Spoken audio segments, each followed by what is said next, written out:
Ой, просто сторис не успела выложить. Я хочу стать народным корреспондентом. Я хочу выиграть iPhone 12 Куда или, тебе? или Куда? iPad. Выкладываем фотографии или видеопосты в соцсети с хэштегом «Фольклориада 2021» онлайн. Набираем лайки и, в общем-то, имеем возможность забрать ценный приз. Вы присоединяйтесь, пожалуйста. Нам вообще можно? Нет, я тоже хочу. Конечно, мне надо давным-давно свою развалюху поменять. Можно всем. Ну, это не самое главное сейчас, на самом деле. Самые главные люди у нас в сейчас студии. просто вот аплодирую, преклоняюсь, плачу от счастья, от того, что я знаю этого человека лично, восхищаюсь ей, пою ей дифирамбы. Потому что я была вчера на церемонии открытия фольклориады. Это было нечто. Надеюсь, что вы смотрели трансляцию и понимаете, о чем речь. Режиссер церемонии открытия. Режиссер Всемирной фольклориады, которая проходит в столице Республики Башкортостан. Екатерина Рафай. Катя. Доброе утро. Просто можно, извините, я вот так вот сделаю? Просто вот так вот. Ты решила пожалеть человека, который за последние четверо суток спал 5 часов. Это вот чтобы вы знали, в каком режиме проходят все репетиции и работа на фольклориаде, да, бессонные ночи, дни. Катюш, сколько вы делали церемонию открытия? Сколько вы готовились? Лет? Нет, сама суть церемонии открытия пришла еще около года-полтора назад. Вот, потом шла работа над сценарием, а потом началась вот эта пандемийная история, и, естественно, все это встало на стопы. То есть мы пришли к моменту, когда нужно было запускать уже музыку, нужно было запускать видеоконтент, и вот тут мы встали в стопы, потому что было непонятно. И фактически до последней точки, там за месяц только стало понятно, что все действительно точно будет. За месяц до вчерашнего дня? Да, и мы запускались так. Поэтому нервы, все это было, наверное, все это, такого не избежать на больших площадках.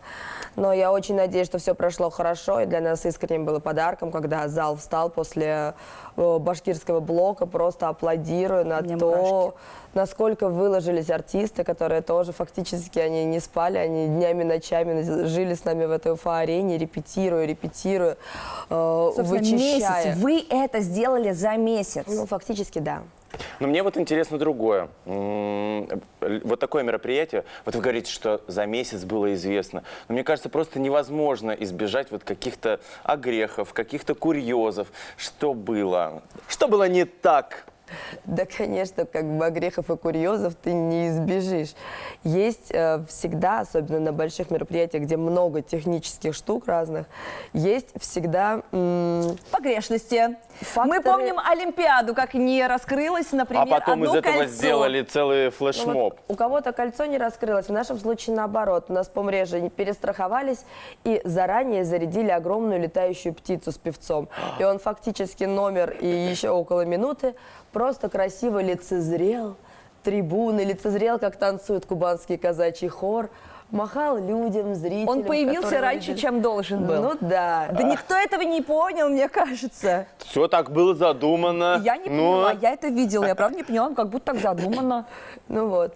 Второй момент был, когда начали кидать в зал баурсаки, и мы поняли, что у нас стоит пультовая, и на пультовую не надо кидать баурсаки, потому что если хоть один из них упадет на чей-то комп, полетит все шоу дальше. Оно же прописано по секундам, там оно заведено, это очень сложный, трудоемкий процесс. И вот как только начали сверху кидать баурсаки, вся пультовая просто в разворот, и отбивать его быстрее, куда-то туда, в любые стороны, только не сюда. То есть это было очень... такой моментик паники. Слаженная команда, Вообще, просто слаженно я сработанный сижу, коллектив. как будто бы мне остросюжетный фильм какой-то, знаете, пересказывают. Что еще? Нет, там есть что еще, там можно, мне кажется, просто рассказывать, вот так сидеть и ржать над каждым моментом, который происходил. Ну, я вот заметила просто, девочки, когда в воздухе парили, девочки парили в воздухе, там вообще все парило в воздухе. Значит, ну, они были звездочками, да, я так понимаю, олицетворяли. Ну, одна просто не загорелась звездочка, ни лампочки не загорелись. Ну, ладно, красиво висела зато. Мне понравилось. У нас есть большая мысля, что не загорается только то, что в прострелы идет от VIP-трибун. Потому что там, скорее всего, стоял то ли глушитель, то ли что. То есть все, что запускалось с пульта, оно не загорелось совсем. Не загорелся хвост у девушки с первого раза. тоже Просто она не была достаточной звездой, понимаете? Поэтому она не загорелась. Чушь. Настолько просто не звезданула. Ну вот остальные бахнули, а это нет. Сейчас, знаете, что хотела сказать? Просто надо было подвесить Лильку. Ну, в правильном смысле. У Лильки было место в солнце. Но сейчас Там на было режиссерском пульте, огромное да, просто надо было ее солнце. подвесить. Кстати, солнце, просто солнце, понимаешь, оно тоже было подвешено, оно летело. А вот это вот, как это называется, Проекция, да, там же все Да. горело, вообще все. Катя, как тебе пришла эта идея? Как вы это воплотили? Но мы, когда заходя на Уфа-арену, мы сразу понимали, что площадка очень большая. Ну, хотя в какой-то момент ты приходишь, сначала кажется, блин, она огромная, потом, блин, она такая маленькая, блин, опять огромная, и ты не понимаешь до конца, какое количество людей у тебя туда встанет. То есть мы сразу понимали, что мы будем работать с видеопроекцией, мы сразу понимали, что нам нужны подвесные фигуры, потому что это была возможность, если есть такая возможность, это надо использовать 100%. Конечно. Вот, и когда мы поняли, что мы работаем с проекцией, когда у нас примерно встал дизайн-сцена, дизайн-сцены мы уже прорисовывали все вот эти рисунки на проекции, то есть как они должны смотреться, в какие точки встанут танцоры, в какие точки, то есть как это лучше взаимодействовать, как выглядеть это должно. Ну, то есть там было много прикольных решений именно на то, чтобы танцоры и проекция взаимодействовали и функционировали вместе. Это же наверняка очень сложно. Там же каждая плашечка, там вот каждый бордюрчик, какие-то вот еще элементы. У них была у каждой своя картинка. И то есть для, я так понимаю, для программиста, для дизайнера, который все это создавал, это тоже была задача такая, не из легких. Да. Ну да, то есть я отправляла ребятам прорисовку по сцене полностью, то есть как мы примерно это выглядим, общий смысл. Они потом уже отдавали это дизайнерам. Но, в общем, фишка в том, что Dreamlaser, это компания, которая делала нам видеоконтент, настолько грустными я их никогда не видела. Они говорят, у нас 890 файлов на ваше мероприятие. 890. То есть это каждый кашетик, каждая вот эта штучка, они работали по-своему. Это просто, представьте себе, это, ну, они весили больше несколько терабайт. Настолько они каждый день приходили в 8 утра и садились скачивать, ставить этот контент. Садились плакать. Да серьезно, мне кажется, они в 12, когда уходили, они уходили с грустными лицами, говорили, завтра еще будем качать, в гостинице сейчас качать будем. Ну, то есть это просто огроменная работа проделанная, то есть это же все еще нужно как-то расставить. Это просто представить, что это 890 аудиотреков, и мозг взорвется, мне кажется, в этот момент. А для тебя это первый такой масштабный грандиозный проект? Для меня это первый проект арены. То есть, если считать «Сердце Евразии», я считаю, что оно тоже достаточно грандиозное, оно с каждым годом проходит с большим успехом. А вот арена – это уже немножко другой формат. То есть они разные, open air и подобная штука. Но это очень крутой опыт, очень крутая…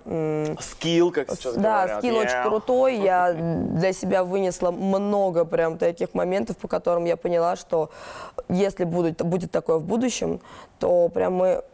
Есть к чему готовиться, есть что делать, и есть как это делать. Просто вот так вот стою, такое в будущем будет, еще однозначно нам есть к чему стремиться, куда расти. И есть кем гордиться. Однозначно. Благодаря таким людям такие масштабные проекты реализуются в Башкортостане на уровне самом высоком.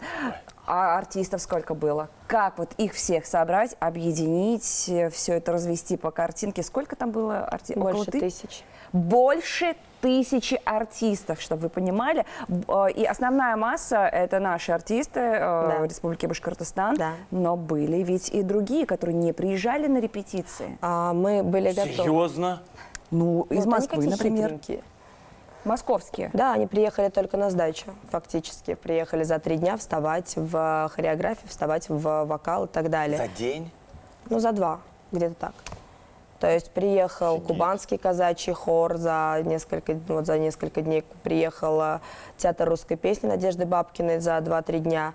Тина Кузнецова приехала в предпоследний день, Марина 9-го в предпоследний день. Подождите. Тина это, которая поет Ваня, Ваня, Она сам. И, кстати, если уж дело, речь о том зашла, Тина Кузнецова завтра на сцене Уфимского амфитеатра будет петь, возможно, Ваню тоже. Поэтому приходите, добро пожаловать. Там мы встретимся. Все эти 1000 человек было сложно организовать, собрать. Ты одна их 1000.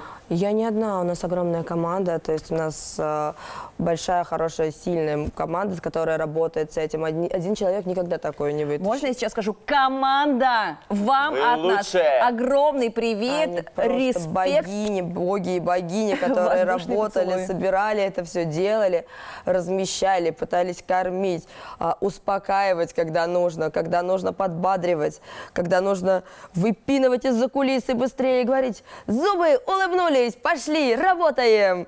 То есть... Успокаивали, нервные срывы были. Конечно, и нервные срывы были, и это только ушибы. Это да, то есть и волнение, очень много всего было. И вот огромное спасибо нашей команде, которая умеет работать в стрессовых ситуациях всегда ровно, спокойно и уверенно, давая вот этот заряд позитива и спокойствия артистам. Мы можем сказать, конечно же, мы должны сказать с гордостью, что это команда Башкирской государственной филармонии имени Ахмедзаки. Хусаина Ахметовна. Ахметова. Стою такая, я- зависла. Ну, воскресенье, утро, ну, всякое бывает. Собственно, времени у нас очень мало. Тина Кузнецова завтра, мы уже сказали. Сегодня Надежда Бабкина Где? в амфитеатре Кубанцы. Уфимский амфитеатр идет туда. Кубанский казачий хор. Алена Утай, Супер. Познакомимся. чеченский ансамбль «Война». Вот это топ тоже, да. Ведет это Александр Олешко. Александр Олешко.